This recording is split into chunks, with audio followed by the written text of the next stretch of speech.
So good afternoon, everybody, and welcome to the City Commission joint workshop with the Affordable Housing Advisory Committee. I'd like to thank you all for being here today, and if I could please ask the chair of the committee to please call the roll of the committee. Wait. Pull your mic close to you and make sure it's turned on. Push the button at the bottom. Got it? Okay. Great. Margie Nathad is absent. William Condon. Here. Pablo Calvo. Here. Robin Merrill. Sister Robin Merrill. Present. I'm here. Susan Sprague. Present. Willie McKay. Ryan Whiplinger. And Vice Mayor Pamela Beasley Pittman. Here. Okay, great. Can the clerk please call the roll of the City Commission? Commissioner Herbst. Present. Glassman. Here. Vice Mayor Beasley Pittman. Here. Commissioner Sturman. Here. Mayor Trentalis. Here. So we have a full quorum of the commission. So today we had asked to be able to participate with the Affordable Housing Advisory Committee to talk about the agenda item on tonight's agenda, which are recommendations by the advisory committee with regard to steps forward in trying to increase the amount of affordable housing here in Fort Lauderdale. I now want to hand the floor over to the chair of the committee to make a presentation.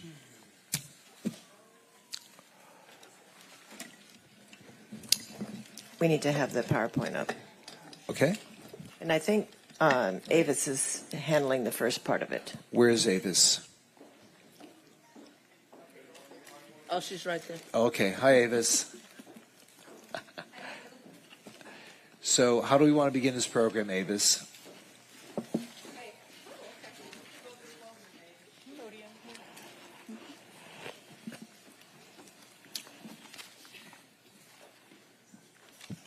Okay, I'll say good afternoon to everyone. My name is Avis Wilkinson. I'm the Affordable Housing Liaison. So we're going to get started. Do we have the, yeah. You want to put the agenda up? Let's go to the next page. Do we have the agenda? Should be the next one. The agenda, is the agenda up? Okay, here's the agenda. We're going to talk today about, we're going to introduce the Affordable Housing Advisory Committee and the HCD staff. We also will introduce them. Then we'll have the overview of the SHIP program. Everybody hears about the SHIP program, and a lot of people call it SHIP, but they don't know much about it. So we're going to give you an overview. They don't know SHIP. You couldn't resist. Careful. Mayor. Then we'll talk about rapid rehousing and other rental assistance programs because we think John mentioned that previously. Affordable Housing Trust Fund, we have one of the AHEC members who will talk about that, Susan. And homeless will be Leanne Barber. So we try to bring up some key things that we are focusing on. So we'll go ahead and get started, and we'll have the introduction. If you want to move the PowerPoint to the next page. Okay. Did we pass? I don't think we did. We didn't pass the list of affordable housing. This is just, you can go back. This is SHIP. Well, no, we'll give a quiz. We're going to give you a quiz at the end. But anyway, not really. But SHIP stands for State Housing Initiative Partnership, if you didn't know that. That's what SHIP stands for, because we abbreviate it most of the time. And here it just talks about the Affordable Housing Advisory Committee, when it was created, and then they are mandated by the Florida Housing Finance Corporation to every year do the Affordable Housing Incentive Plan. It used to be every 3 years, but now it's every year annually. So that is one of their big tasks that they have to do. It's normally there's 11 people. It can be from actually 6 to 11 people, depending on how many people you have, because there's different categories that you have to meet. And what they do, they look at the city's comprehensive plan. They look at all the city's developmental regulations, et cetera, to see what's on the books. And then they come up with different things they want to say, suggestions. And it's just what it says. It's a suggestion. It's a recommendation because they are only advisory. They're not one that would make rules and regulations. Okay? So based on that, they take the Florida statute. You can see that section 420.9076, and they use 11, I believe, incentives, A through K. That's what they base their evaluation on. They look at those things, and then they look at what we have, and then they make suggestions as to what they think that can be done to improve those incentives. Okay, and then they can create new incentives, and I like that because we need to think outside of the box. Next slide.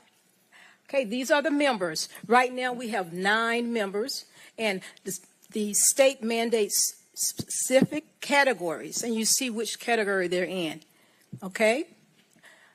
And I'm not going to read it because you can see that up there. That's big enough to see yourself.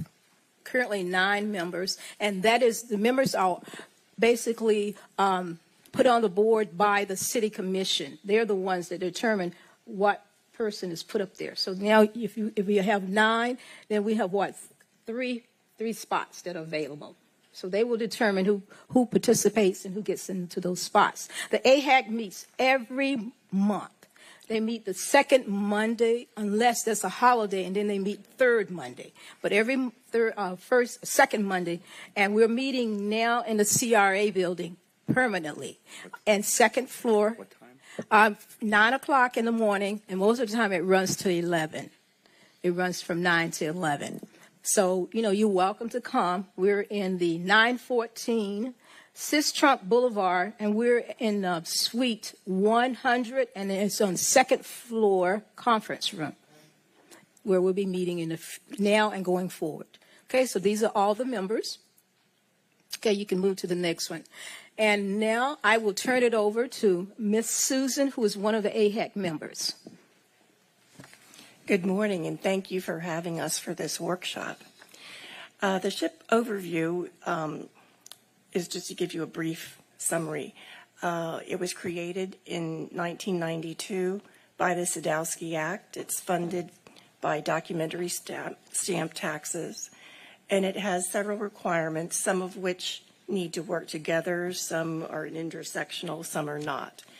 The main requirements is that 65% of funds are spent on home ownership, 75% is spent on new construction or rehab, 30% of funds are to be spent on very low income, which is less than 50% of AMI, while 60% must be spent on a combination of very low and low income being 80% or lower of AMI. And it also has special set-asides for special needs, 20% of those monies. We have people with developmental disabilities, people aging out of foster care, domestic violence, disability. 10% can be used for administrative cost, and 5% of program income can be used for administrative costs.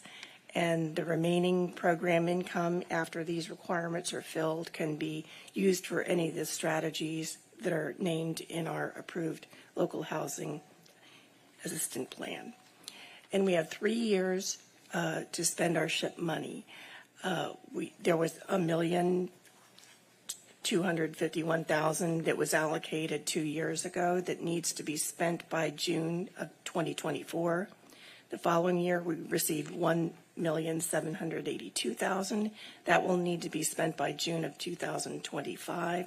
And then this year was the record number of SHIP dollars that have been allocated based on population, and we should be receiving $2,168,000, and that will need to be spent by June of 2026.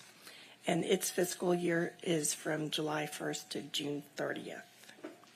Any questions?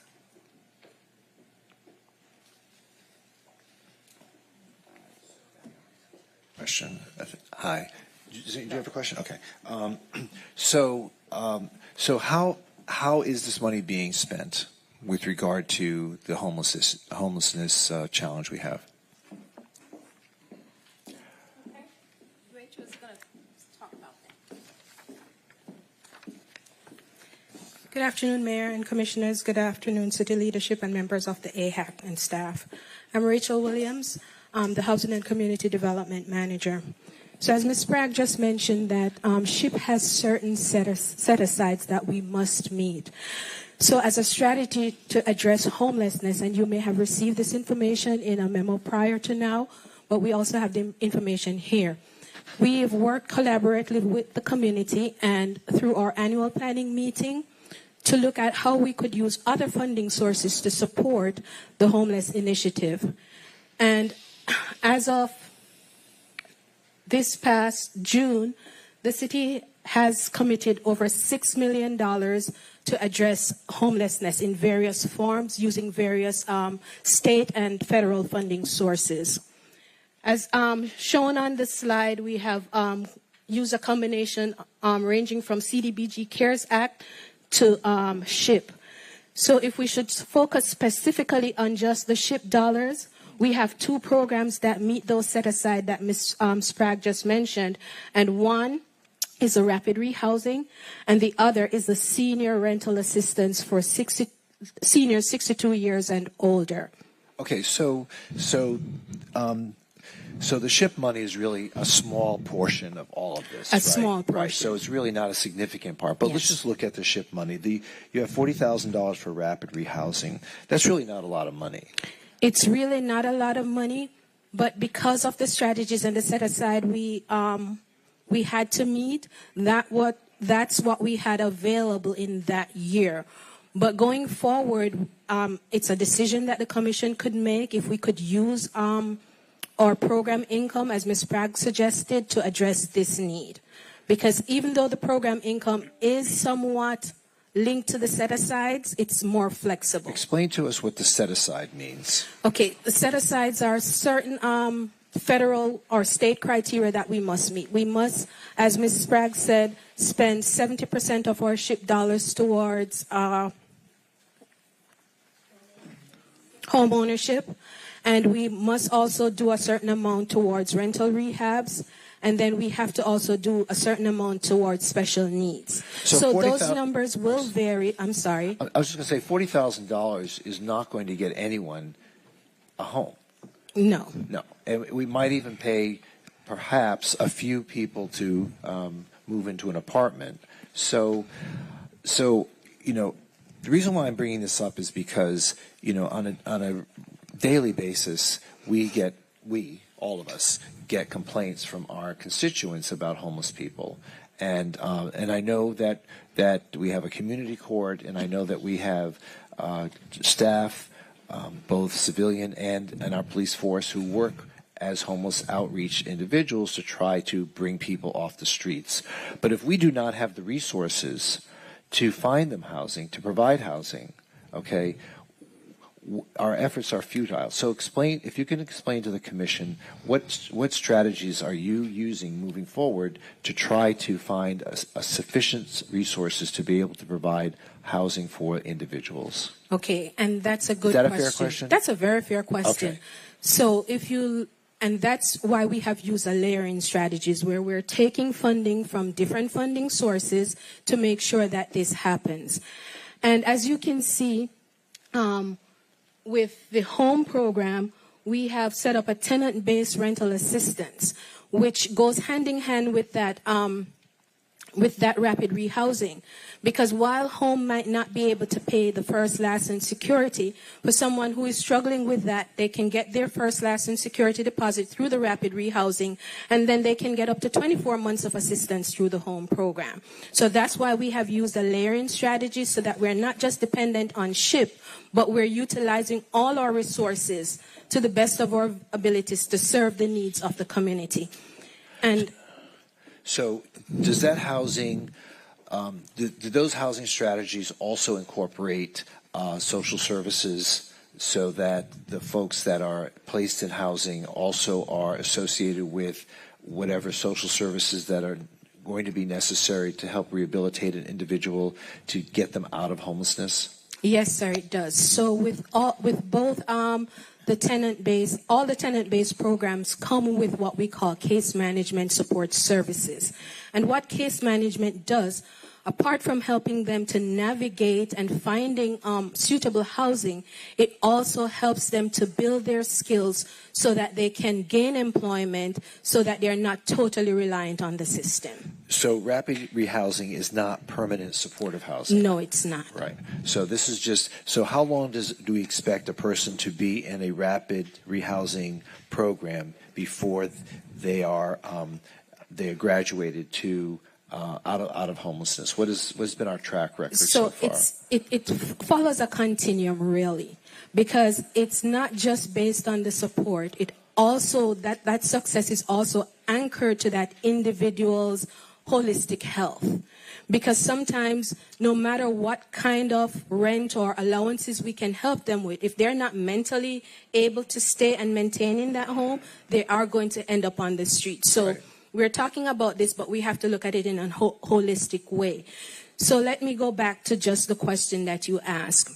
A lot of it is anchored on that person's readiness. And when I say readiness, their mental capacity to go through a job training program, for example, and to get employment. So it's all going to be anchored on that readiness. In terms of permanent supportive housing, as of the date of this slide that we presented, the city did not have an agreement in place, but since then, we've awarded a contract to Broward Housing Solutions, which is going to provide just that, a more long-term type of permanent supportive housing. And in that award, which is, it's not listed here, we awarded Broward Housing Solutions 1.2, just about above $1 million in the Home American Rescue Act plan funds to develop such a facility. Okay, so who is Broward Housing Solutions? Who is Broward Housing Solutions? They are, if I might put it in my own words, they're one of the premier supportive housing providers. They specialize in supporting the elderly, those experiencing mental health, and the chronic homeless. So that's an independent 501c3? Yes, it is. Okay, it's not connected to the county? No, it's not. Okay. All righty. Thank you. You're welcome. Any other questions? I have none. Does anyone else have any questions? Okay. No, thank you. You're welcome. Thank you. If I may, for the SHIP rapid rehousing, is 12 months. Up to 12 months. What happens after 12 months? We have many other things that they can, after 12 months, hopefully during that time, with some type of social, I'll put it in all one word, social counseling, hopefully we can get them to a place where they're stable. So that 12 months will allow us to work with them, to try to help them to find their way where they're supposed to be. But 12 months, you should be able to do that. The other thing is Broward Housing, she said, Solutions is one of our certified CHODOs. We have to certify CHODOs annually. So that means that we looked at their credentials, their experience, and everything based on resumes, et cetera, and they are adequately basically qualified to do what they're doing. And as she said, for the Hope American Rescue Act, which is Home ARP, they are the recipients, the awardees of money to create some affordable housing. And they chose to do affordable housing for seniors. And these seniors, a lot of them will have disabilities. So that's one more mark up there for the homelessness, to get people from being homeless to get them to being stable in housing. Also, I want to mention something to you about the rapid rehousing and what SHIP program allows. SHIP program allows us to use 15% of our total distribution for any rental programs. We can include other rental programs to prevent homelessness. We can do eviction prevention, which is really, that's part of what we do when we use the rapid rehousing money. We can actually assist people that are homeless or at the risk to be homeless. Okay? So that covers a large group. When you say program income, last year, based on program income, for last fiscal year, we had $500,000.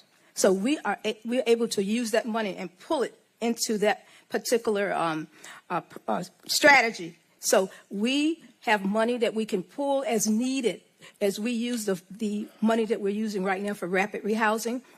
We actually are using 20,000 that we are partnership with the neighborhood support, and they're doing rapid rehousing right now. And as they use it, we can add more. And that is for the coming year, 40,000. But when we add up all the rental programs that we are able to do, the elderly rental assistance program is really working well. It is for rental homeless. It could be not homeless. They have to be in an apartment, but they're having a struggle to meet their rent, some type of hardship. It is very important. We've helped a lot of elderly people because that is one group that needs assistance for housing. A lot of them don't have enough income, so they can hardly pay their rent. So I'm letting you know the full understanding of what we're doing. We have other options. We can create eviction programs. We can create this rental assistance. But the only thing we got to be careful with that we don't mix that up. So that's why we use our program income. The program income is not subject to the set-aside requirements, so it gives us a lot of flexibility. If we wanted to use it all for this, we can do so. But we got to watch it if we're going to use some of our actual monies that we get from, the allocation, because remember, we can only use 15% of that. So that's part of the logic, too. We try to make sure we're in full compliance with SHIP. Do we find ourselves short money compared to the need? I mean, many of us who travel in and around our roadways, we still see homeless people sleeping on park benches and on the sides of buildings. And I know that efforts are being made through our outreach teams to try to bring those folks into places where rapid rehousing would work, or even a temporary shelter. But do we find ourselves short of money in order to accommodate that need? Yes. Good afternoon again. Yes or no? Yes, sir. We are short on monies. But I want to use this opportunity to be very, very candid. We are short. We'll never have enough money to address the housing crisis that we're facing. And so, yes, we are short on money, and I want to make that clear. But also, we have other factors to consider. One, the willingness for people to get off the streets. Because I personally have assisted many, and within a week they get out of the shelters and they're back on the streets because they're not comfortable there. And getting into shelter is the first step, and then from there you can get into housing. Those who stay with the program and are ready, eventually, yes, over a year or two, end up into permanent supportive housing. But yes, there is a shortage, and I also want to say, yes, the homelessness is evident in the city limits of Fort Lauderdale. But we also have to face the realization that we're not in it alone, because a lot of the homeless people here, for the want of a better terminology, are imported. Because you have to recognize that the central jail is located here. We're on the beach, it's warm weather, so when the greyhounds come in, we're getting a lot of imports. So it's something that we have to do collaboratively with all the cities in Broward County coming together and being on the same page to address this crisis. And as I said, because there is no law that says we can't be homeless, there has to be also a willingness on that person's part to partake in the services. But if you ask me to be honest and candid, I think the city of Fort Lauderdale, not because I'm involved, is doing a tremendous job. Because this is report 779 to June, just halfway in the calendar year. And can you imagine if these services weren't in place, this would be 799 individuals added to the number that's already on the street. So we have to recognize that we are doing what we can with the resources that we have. And back to you're saying that this $6.3 million is addressing the needs of 799 people? Yes, sir. Okay. So that gives you the idea of how much more we would need. At least triple that amount. And this is only for a 24-month period. All right, great. Thank you. Greg, do you want to add to that? Thank you, Mayor and Honorable Mayor, Commissioners as well. I just wanted to add that what you see and what is observed is a result of various factors. The city, like Rachel said, is doing, with your support, an arduous job to provide these opportunities. But we find also that we have the issue of the jail being in downtown. We are getting transports from other cities, as you are aware, Mayor. You are working with us in a working group with Judge Tudor. That can provide at least some mitigation or relief from what we observe. But I think the other part, too, that we need to explore more is the mental health. And I know that Commissioner Sturman also is working on that aspect as well.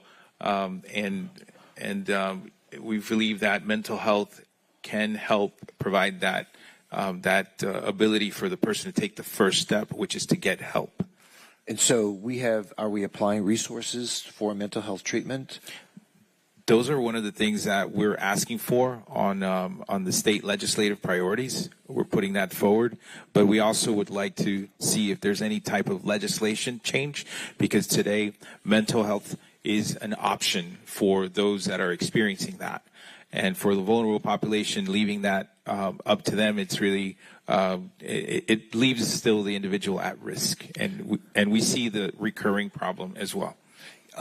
I know that there's been an initiative taken to reach out to the sheriff's office as well as the chief judge here in the county with regard to the discharge proceedings at the jail as well as hospitals.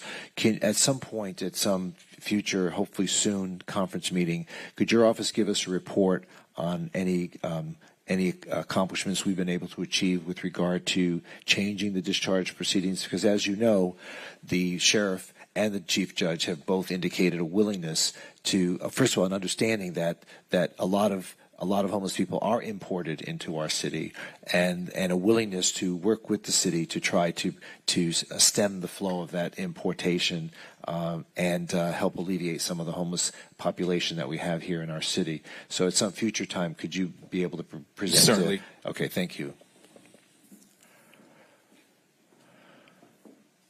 Mr. Mayor, if I might just add one other thing, because you asked if we have a need, and I'm going to tell you the need. Yes, we do have a need.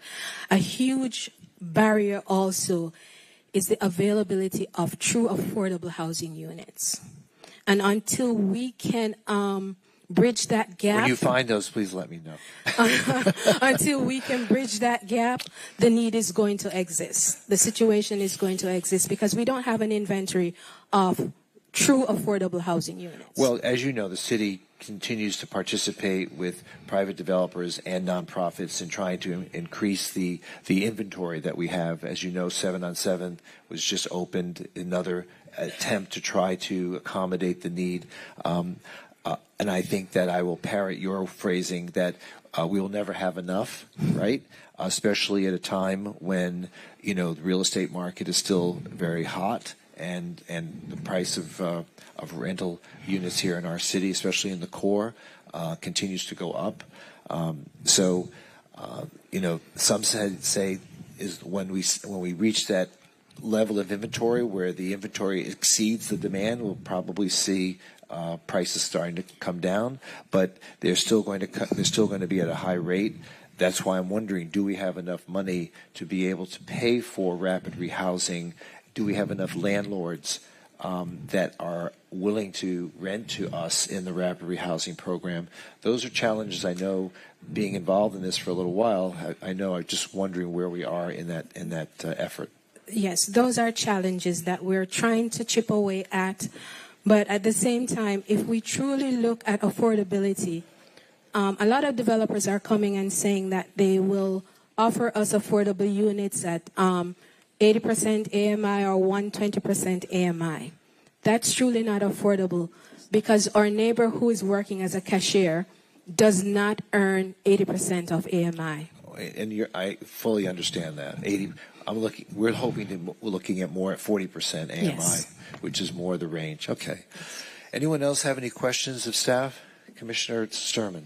A few things. Thank you again, Greg. For a couple quick questions, and these are easy. No math. Well, actually, it is numbers. I take that back. It is a little bit of math. Okay, of the 799, but I think it's 779 served. What was the snapshot? First, the county. The county and the city for its number of homeless. The last time we checked, of the total. Greg, do you? The snapshot of Oh, yes, those. please. Oh, yes, thank The you point very in much. time count? Yes. Commissioner Sturman, thank you. I have that actually. So while we were looking over, out of the 3,147 households identified in the Broward county-wide homeless point in time count, City for Lauderdale assisted 700, call it 780. So that works out to 24.7. So about 1 in 4 of the families and or individuals experiencing homelessness in Broward County were served through one of the programs in the City of Fort Lauderdale. So that is a substantial portion. So did we touch, is that 779 the total number that we've identified in the city of homeless? That's the total number? Those are the ones we served, but is that Okay. the total that we've identified? I think from the last point in time count, in the city limits, it was well over 700. Right. In the city limits of Fort Lauderdale. I don't remember the exact number, so Pablo, if you're able to bring up, but I know it was over 700. 703 Yes. 703. of individuals within the city limits and 415 families. So that's close to 1,100 individuals that are impacted with unsheltered conditions. So you're really looking at these numbers, Commissioner Sturman, as some of the ones who we have taken off the streets and another set who we have prevented from getting on the streets. Okay. Could I shift to something that the mayor started talking about of the two funnels that come in for homelessness? One is the jail, but the other one obviously is Broward Health. And earlier this year, a consensus, I was allowed to take the initiative with this. If it's okay, I will continue. The problem is discharges of homeless from Broward Health seem to fall in our footsteps. And if it's okay, I'd like to continue taking initiative working with Broward Health to find a solution. Is that So your city staff has your city staff been working with the hospitals as well as the jail? Not specifically the hospitals, more the jails. So if you wanted to be part of that initiative, that would be great. I'd love to do that. And one Okay. other thing I want to point out, I read this in the news. I don't have this verified. It's a nice thing to hear. I heard federally that there's an initiative now that allowing health care to be provided on the streets. And prior, you needed to have a doctor's office or a facility, but some either Medicare or Medicaid or some payer is allowing us to provide health care on the streets. I think of Lucy in the Peanuts character. She has her psychiatrist. The doctor is in. The doctor is in. Well, but that's something, if anybody has any update on that, but that's... Maybe that's an application you might consider when you retire. Well, maybe if I'm not on the streets Yeah. myself, I'll have the booth. The doctor is in. Just Right. turn it around. Thank you very much, Mr. Mayor. Thank you. And Anyone thank else you, have any staff. Thank you so questions? Anyone else have? Okay. Yes, sir. Thank you, Mayor Trentalis. Just a quick bit of context in terms of looking at the homelessness numbers. When we're looking at these numbers, and I've been privileged enough to be doing this for about 15 years, and it's a fantastic work, but sometimes it does feel like a Sisyphean struggle where we're just rolling the boulder up the hill and it comes back down again. The homelessness rate is never going to be zero. Think of it as the unemployment rate. There's always going to be a gap of time between when somebody loses a job, starts working on their resume, starts making applications, gets callbacks, goes to interviews, and accepts an opportunity for work. It's going to be a similar delay of time between when somebody loses their housing or becomes at imminent risk. They end up on the streets, they may get to a shelter, they may go into a halfway or supportive service housing, and then when they are able to transition to live on their own, that is going to take, unfortunately, most times it's going to take far longer than the period of time for finding a new housing, but it's a dynamic number. And that homeless point in time count, that's the January overnight count. That's not the unduplicated January through December number. So that number is estimated by HUD to be approximately 3.2 times the number on your January count. It's a little bit higher for some municipalities, a little bit lower for others. So when the county identified 3,177 households, the unduplicated January through December number is probably going to be about 12,000. Now, within the population, you have chronic homelessness, people living with comorbidity conditions, substance abuse, mental health, and then you have situational homelessness. And as Rachel and everybody in the city staff knows, there's different strategies for dealing with that. But just think of the numbers as not being static. This is really calculus, not algebra. So it's going to be a moving target as you go forward. Well, that's daunting. Did you have a question? Yes. I had worked with the, could you come to the podium, please? How everybody doing? It's okay. Yeah, I had worked with the county commission a couple of years ago on this matter, and what the county commission did was, for me going through these situations myself, I emailed with them. I had went and spoke with them and everything. So now the rapid rehousing for Broward County is 3 to 5 years now. So I had already, got that out, got that done with the county commission.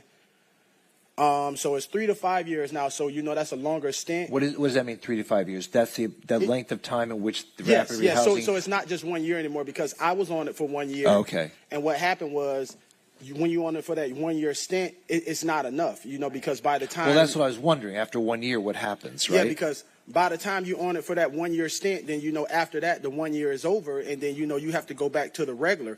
So, what had happened was I got a strategy plan, and I had got it into the county commission, and then they followed through with it. So now the rapid rehousing prior to Broward County is 3 to 5 years. So you need that, because that's a longer stint. And then, even if you got the 3 years, then you evaluate it, and then you go on with the 5 years, because with that, a person can, continue working, get involved in school, go to school and do what you need to do from that extent.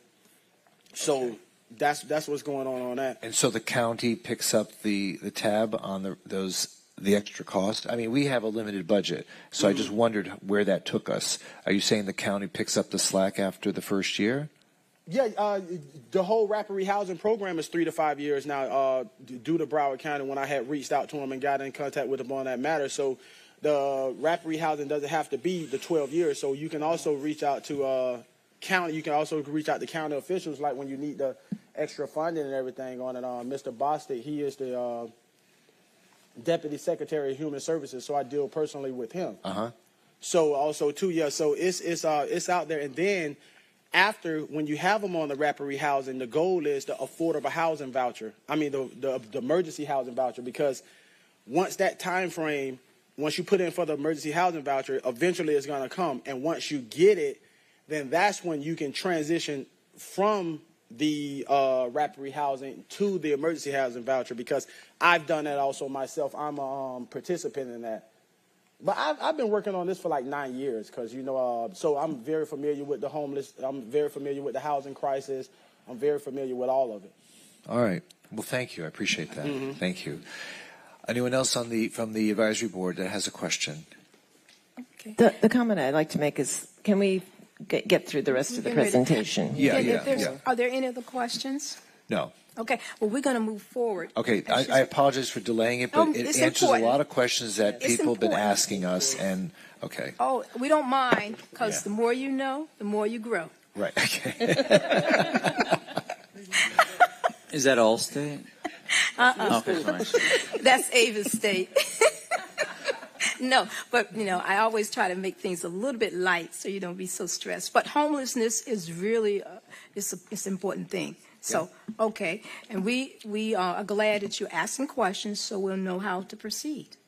But at this time, we're going to talk about another important topic, which is the Affordable Housing Trust Fund.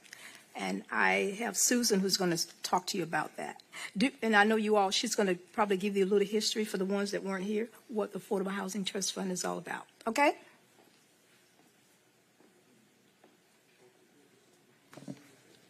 Thank you. Right, but Mr. Mayor, could they take that and throw that over there? So there we go. Okay. Next slide, please. Okay.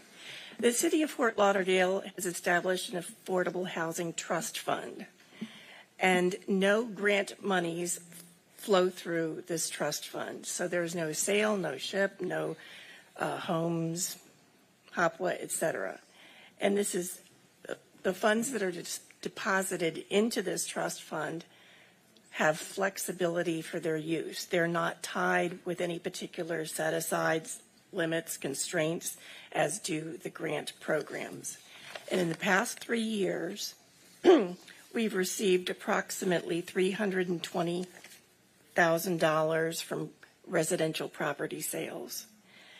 We have expended almost $1.4 million in 2 loans for affordable housing projects and spent over $122,000 for renovating a housing project. And our balance as of now is 0, and it has been, I believe, for the last 10 months since the loan to Gallery at Fat Village. Currently, this trust fund is funded by the payments from net proceeds of sales of city-owned residential properties. We get 100% of those net proceeds. And when the city sells commercial properties, we get 15% of that net proceeds. We do have a future source in the in lieu payments from developers who elect not to provide affordable housing units per the Geller Amendment. That is pegged at $10,000 per unit, which is split half between the city and the county. So those funds will be coming into our Affordable Housing Trust Fund. The last I heard was that we don't expect to see anything until later in 2024. Now, also, what we are recommending from the Affordable Housing Task Force is knowing that the Northwest Progresso Flagler Heights CRA is going to be sunsetting in 2025. We are recommending that 15% of the tax increment financing funds that are received by the city go into the Affordable Housing Trust Fund. And then the big ask is that beginning with the 24-25 fiscal year, that the city allocate $5 million annually, increasing 10% per year in the city's general revenues, and deposit that into the city's Affordable Trust Fund, which would increase that flexibility to find more creative uses or more pressing areas. And next slide, please. Oh, sorry. One more. Okay. We basically had 2 other recommendations. One is to expand our collaboration with our stakeholders, and that can be the builders and developers, the for-profit and non-profit community-based housing providers, lending institutions, employers, social service providers, property owners, community land trusts, as well as other local governments and quasi-governmental entities. And what we can do beyond that is to explore new and creative ways to increase the inventory of affordable housing in collaboration with community stakeholders.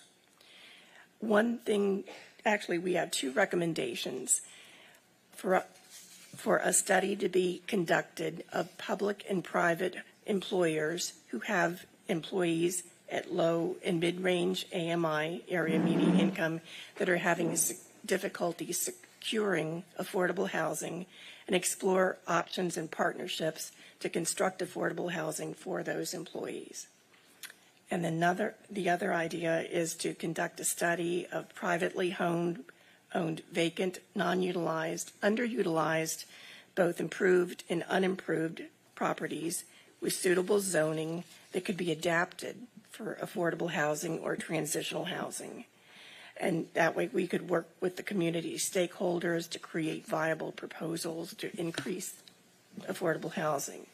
And we could look at properties such as those with excess land, building, parking areas such as churches, religious institutions, and schools. We could look at hotel, motel properties, shopping centers, malls and strip centers, medical facilities, office buildings, and trying to be creative. And I know that there's a lot of partnerships and collaboration going on, and we ask that we double down on that and work creatively as possible, and preferably with a guaranteed funding from the city for that purpose. Okay, great.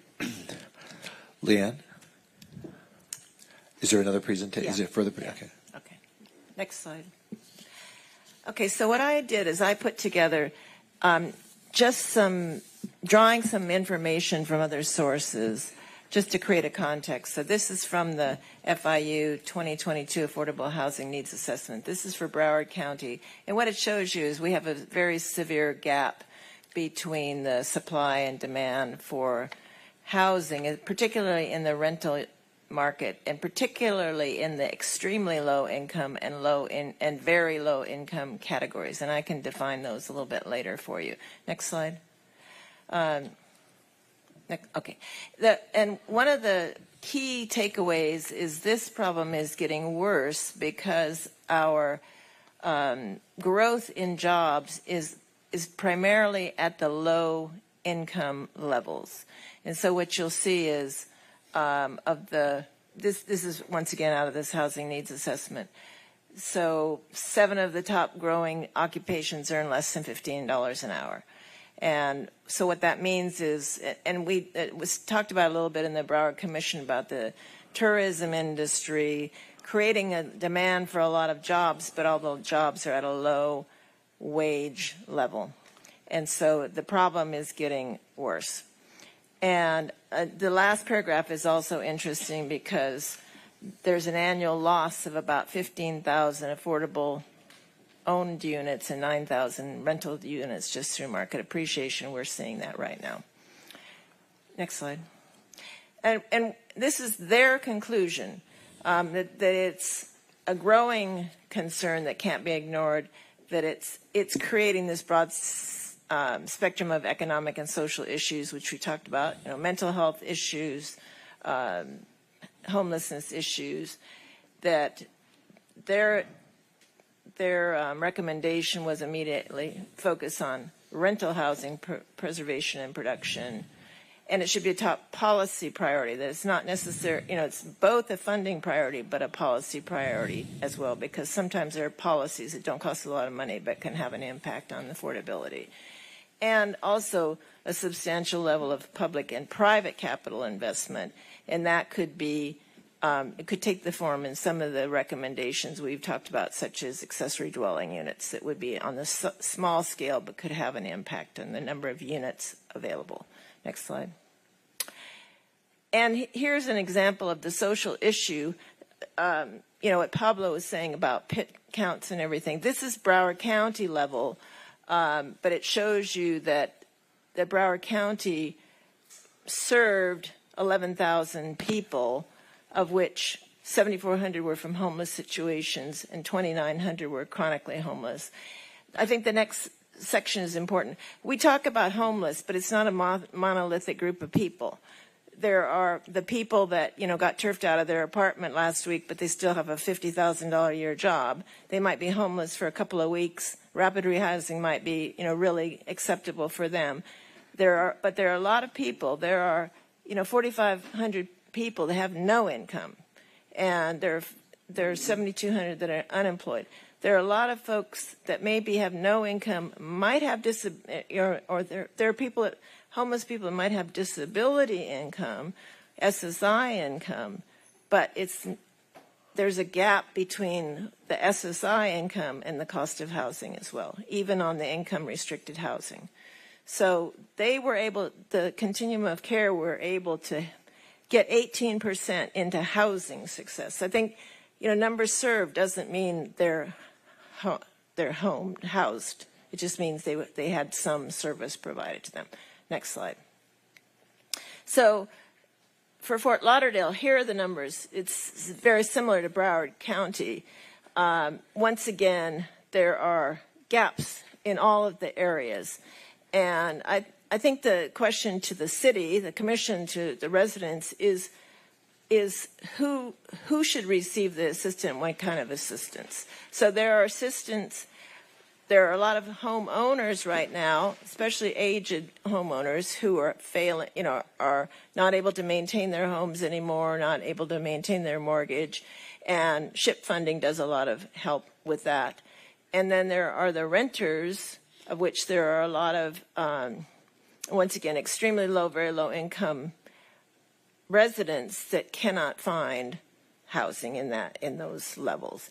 And the question is, so then, who should we receive? And I think homeless is a different category from a homeowner or a renter. There's renters that are struggling to make their rent payments, but then there are people that have gone past that and are now really hard to get back into the system.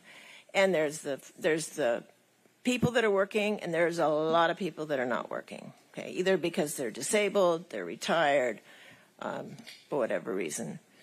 Next slide. And I wanted to just put this up in case people don't know, because there's all these AMI numbers, right? So AMI right now for Fort Lauderdale is 67,200. And so affordable housing as well is not a monolith. There's actually a lot of income restricted housing available in Broward County, but almost every unit of every apartment will have a different AMI restriction on it. And so there is affordable housing that's at 140% AMI, which says you have a maximum income level of $94,000 a year, which is $47 an hour. And so, it's kind of broadly construed. Yeah. And then 120 would be 80,000 AMI, 80 would be 53, and so on. 28% is 18,900 AMI, which is $10 a household.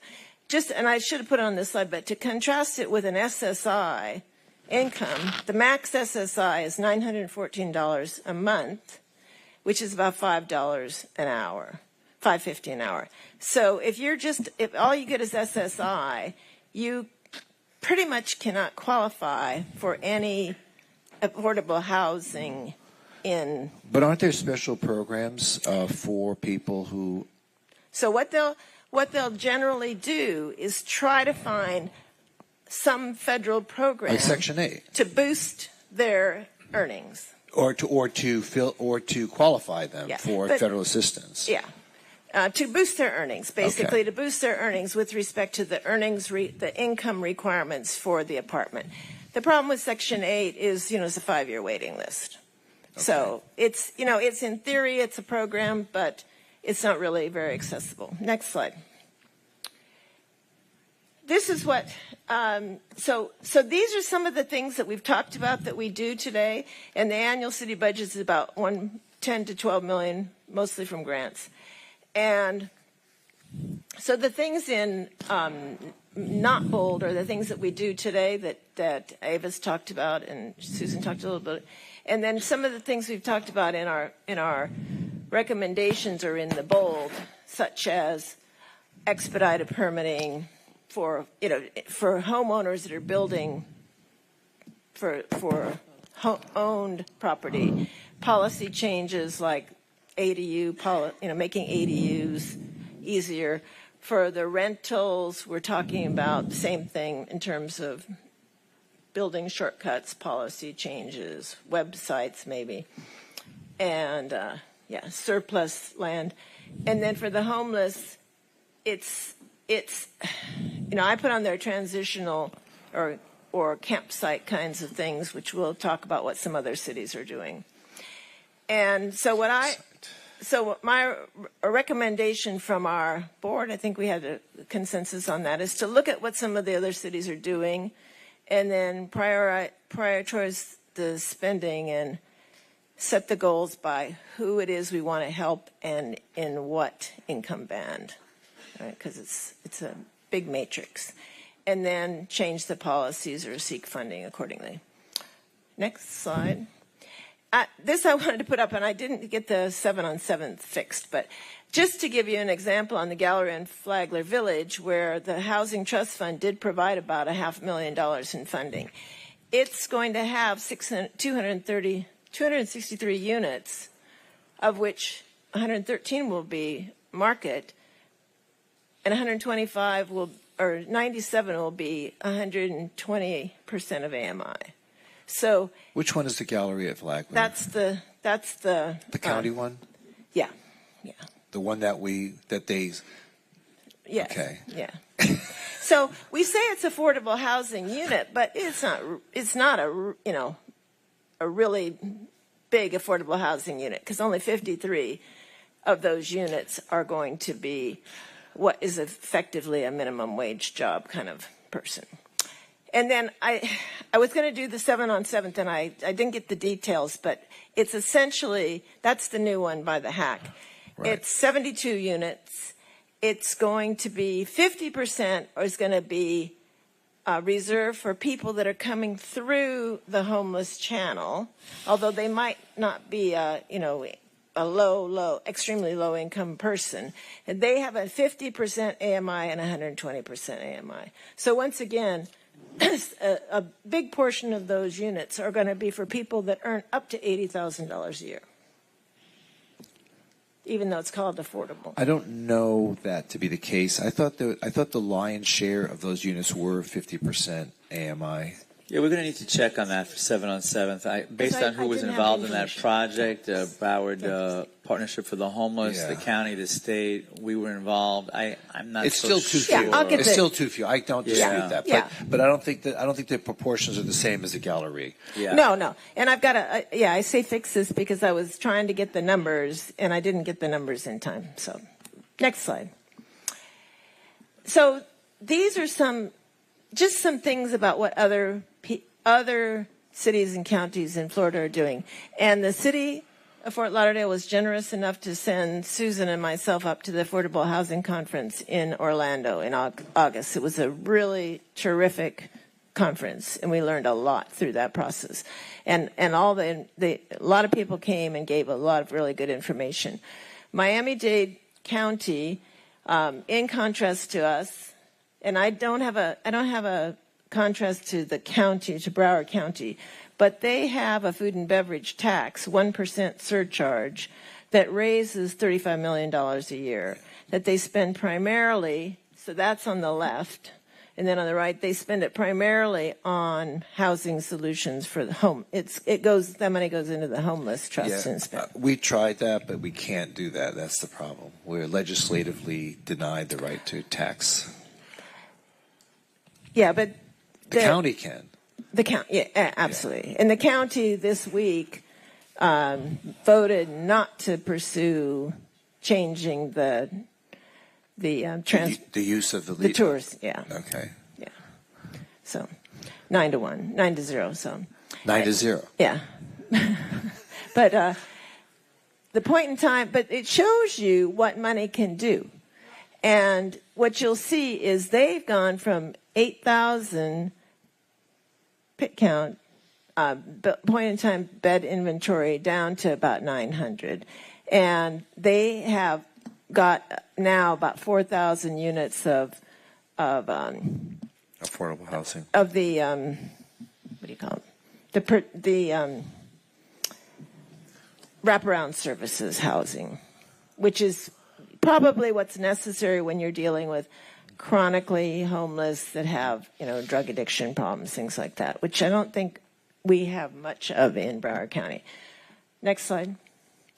This is what's happening in Pinellas County and Tampa. They've partnered with Catholic Charities, and all these other organizations have partnered together to create 2 campsites, one in Tampa, one in Pinellas. They're called the Hope Cottages. They are about 50%. Go ahead with the next slide. They're about, oh, no. I guess they took that out. So I'm going to stop there. They're about 50% in Pinellas. It's 50% tents, 50% freight containers, shipping containers that have been converted into 3 units. And in Tampa, it's 50% tents and 50% pallet shelter, tiny homes, 800 or 80 square foot homes. And they also are looking at permanent supportive housing that goes along with that. So you go into this shelter, and then you graduate from this shelter into permanent supportive housing, and so on. So it's kind of like a stepping stone to get you off the street into a place you can be stabilized and then move on. And they've said that it really has had a dramatic impact on reducing the amount of time people spending in jail, spending in hospitals, etc. So it's something that we could take a look at. The ADUs is another idea. There was a display at the conference. This company, lots of companies in Florida that manufacture these. That other one was Pinellas County? Yeah. Okay. Yeah. Pinellas is just St. Petersburg. ADUs is accessory dwelling units. So this is a system that you can drop into your backyard. Basically, they come pre-built, and this unit, which was 500 square feet, cost about $100,000 installed. And the advantage of these is it can be a source of income, generate a source of income for people that are having trouble making their mortgage payments or paying their existing home maintenance. And it could take the pressure off of housing, or just increase the number of housing units overall. So we have a recommendation to promote the use of ADUs within City of Fort Lauderdale to just increase those number of units. Next slide. This is another one we've talked about finding. I think Susan mentioned that, finding partnerships with other folks, particularly churches and other nonprofits. This is in Oakland Park. It's a new housing development. Next slide. And this is another one. This is cooperative live work in Tampa, because it's like I said, a lot of the homeless problems is associated with inability to work. How do you get people back into the mindset of being able to work to their own ability? And so this is in Tampa. It's a urban farm work situation. And is that the last slide? Yeah. Okay. All right, cool. Very good. Are there any other presentations? That's it. So anyone from the commission have any questions? So what are next steps? Actually, Mayor, if I could just back up. I'm sorry. I didn't see you. One of the things that I've been interested in, my staff has been interested in, is the ADUs. I'd like to really just, think about that a little bit more, because it's not applicable to all the areas of the city, but we have some where we've got some larger parcels. And I think we really need to start working on figuring out a way. And I know I've talked with Mr. Spence about this. We've had a conversation. So I think there's opportunities there for us to do more along those lines. I know you're seeing a lot of this out in California, which is really sort of setting the trend for expanding zoning options and making sure that we can create more density in some of these areas. So I really think that's an area that we need to look at a little more closely, figure out how we can incorporate that. The challenge with it, and we've had this conversation, is just making sure, though, that these don't become Airbnbs in people's backyards. If you're going to have a granny flat back there, granny ought to be in the flat. And we don't want to turn this into we don't want her partying back there. Right. Exactly. Unless it's Granny having the party, so that's okay. But no, I think it's an important issue. It's one that, again, I think is being looked at nationwide. And I'd like to see us really expand our utilization of the ADUs as a way to start expanding. Those, garages with an apartment over the top kind of thing can be very, very advantageous for affordable housing. So thank you. All right, thank you. Vice Mayor, yes. Yes. I was going to say basically the same thing that John has said, being a part of this committee as well. We have been in discussion, and the presentation that we put together today gives a lot of clarity. It gives a lot of background explaining what we as a city is facing. And I believe that addressing and looking into the accessory dwelling units will begin to make a possibility for change to bring more housing to our neighbors and to the city. Yes, we need to look at the zoning to make sure we are in compliance. We know that the county, in a sense, kind of opened the door for this conversation because the county has already put in place ordinance where cities can engage and move forward with doing these type of dwellings. So I am suggesting and recommending also to my colleagues that this is something that we seriously take under consideration, have discussion with, and let this be our stake in the ground, saying this is where we're going to start to make a difference for a problem that is obvious and one that we could embrace and begin to make a change with. Thank you. Okay. Anyone else from the commission? Anyone from the committee?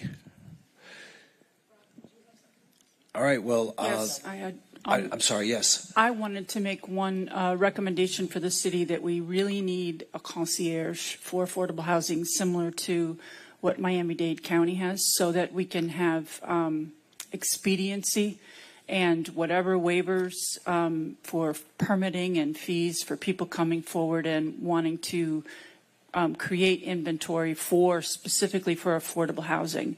And if we could get that done as soon as possible. Okay, when you say concierge, I think of, the Four Seasons Hotel and someone getting my luggage. What does that mean? Good.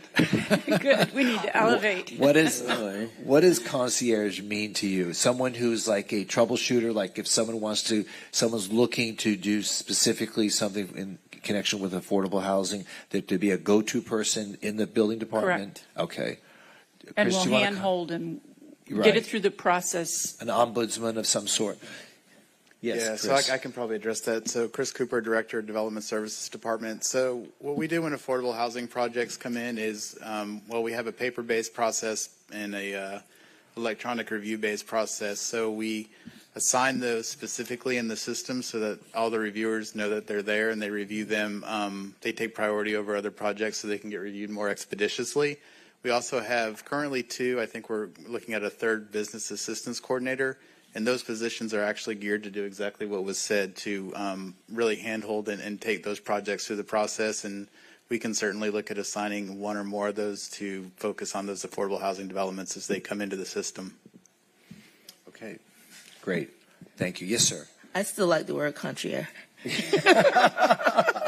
Sounds snooty. Yes, why don't you come up to the podium, please? Also to Roderick Newkirk. Also to the PV voucher, the project-based voucher, and what that voucher does is it's right inside the units, and it's strictly for low income. So like when you get the affordable housing units up, or when you get the units up, I got the information directly to the HUD Secretary Marcia, and then get in contact with her, and with those PV vouchers, what that would do is that's going to minimize the cost on it, because soon as a tenant or soon as someone that's looking for a place, soon as they go right in there, they can just apply for that project-based voucher right there, and then they can get a unit like that also as well. All right. Well, the big challenge that we have is finding the real estate to be able to locate additional housing. That's the biggest challenge. I've had private individuals come up to me and say, Mayor, we'll be happy to build 30 units. Just get me the real estate. And that's been the challenge, because if they know that there are instant renters, like as soon as they get their CO, that they're going to fill those 30 units, that's an incentive to them, okay? Because they know they're going to have an income stream that's going to be able to justify the construction of a new project. But help us find the available real estate. The city has a number of infill lots that we have sold off, or we're in the process of selling off to developers for affordable housing, and everywhere we can try to find affordable housing opportunities with the real estate that the city owns. But even in private hands, it's very hard to really identify sites where affordable housing can be economically and justifiably built.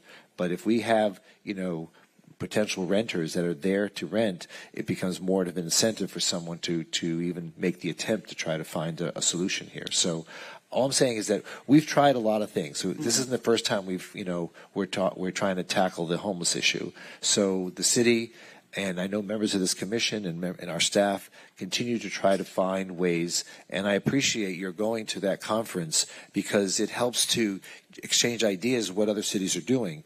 You know, I had a conversation with the mayor of Los Angeles a couple of weeks ago where homelessness is just completely out of control. And to some extent, they just throw up their hands. They don't know what to do with 55,000 homeless people. So, you know, they're building little shelters along under highway bridges and things like that. Well, I don't want to see that in the city of Fort Lauderdale. It's dehumanizing, you know. But at the same time, we have to find solutions that are appropriate to our city based on the amount of population that we have, and to still be able to introduce them to wraparound services, case management. That is the solution to me to trying to get people out of homelessness. So I thank you for everything that you've done. I know the commission thanks you for all the work that you're doing, and I know it's a volunteer task, so thank you for the work that you do, and let's continue to keep this conversation going. Well, another thing what I had realized also too with this fight is, you know, the new developments. So what new development? Like the new developments around, I guess, you know, they have contracts with HUD, even though they have some of the apartments for regular base, and then some of the apartments are supposed to be affordable housing. Right. But the problem is, you'll have some of those market rate. They won't be affordable housing.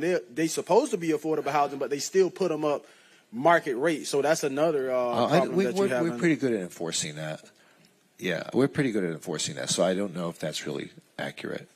So. I mean, me personally, myself, I have seen it around, and then if they do take it down, then they'll take it down just a little bit. They'll take it down just a little bit, but it's still that pricing, like it's still like a higher price. So I've noticed that myself, from me being in this fight, and for me, you know, going around and talking with people. And all right, we'll be more watchful of that then. Okay. I just want to, what he's saying is true.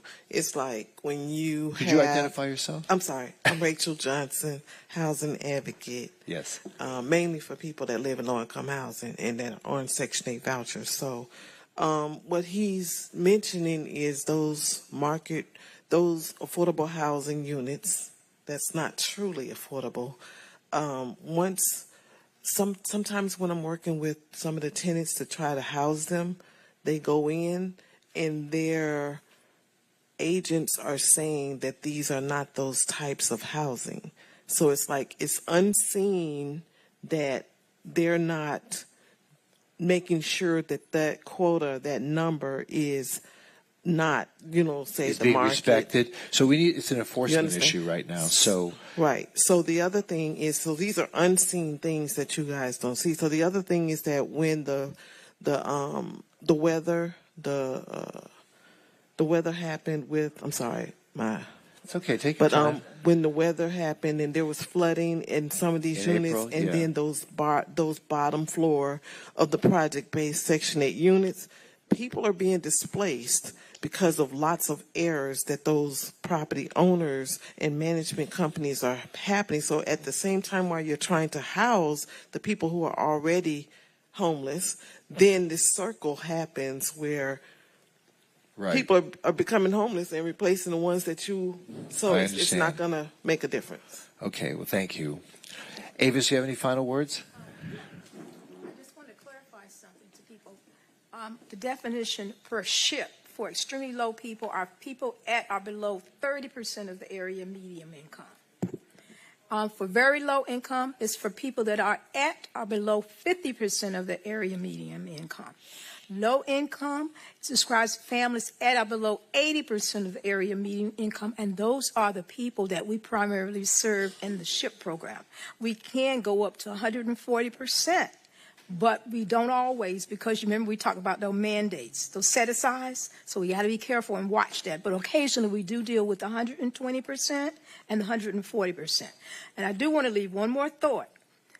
Affordable housing improves the economic health of the community and enhances the livability of the community for everyone.